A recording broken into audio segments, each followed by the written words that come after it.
Hello learners of all ages, my name is Mr. Montgomery. I teach 4th and 5th grade math, and today we're going to be talking about subtraction up to the hundredths place. Now, when it comes to general rules of subtraction with decimals, it's very similar to the rules of addition, and it's also very similar to the rules of subtraction that we had earlier on in the year. So first things first is we always have to make sure that our decimal points are lined up, and all the place values are filled in before we start subtracting. Rule number 2 when it comes to subtracting decimals, we need to start from the left-hand side, make sure that we can actually subtract the top number from the bottom number. 2 minus 1 can work. 3 minus 8, no, it can't work. And 8 minus 4, it can work. So this 3 needs a little bit of help from the number to the left, the 2. I'm gonna cross out that 2, change it to a 1, and change this to a 13.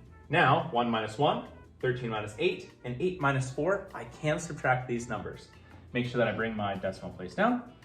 8 minus 4 is 4. I'm gonna be starting from the right-hand side, working my way left. 13 minus 8, I'm going to start from 8, count up to 13. 8, 9, 10, 11, 12, 13, that's 5.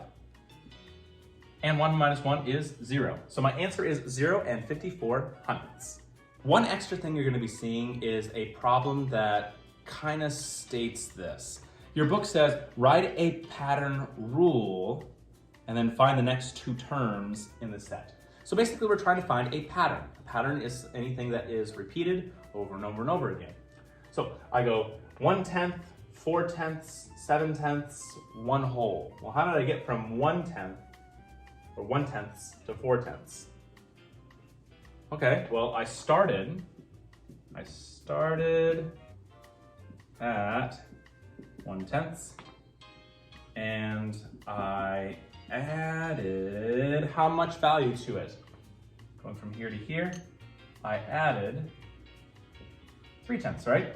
And going from 4/10 to 7/10, I also added 3/10. So I started at 1/10, all right, and I added 3/10. That is my rule. Started at 1/10 and added 3/10. So now I gotta figure out what my missing numbers are.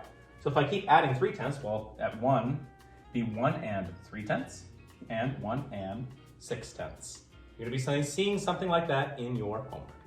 All right, my 5th grade friends. If we take a look at page 185, you'll see that we'll be doing problems number 3 and number 5. The directions say find the difference. Now, remember, when it comes to subtraction with decimals, we first make sure that our decimal places are lined up and all the place values are filled in after the decimal place. If they aren't, we can always fill them in with 0.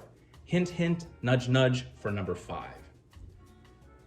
Then we go from the left to the right, seeing if we can subtract the top number from the bottom number. If we can't, we're gonna have to borrow. And then we start from the right and subtract. If you have any questions on how to subtract decimals up to the hundredths place, please let me know when you come to class tomorrow.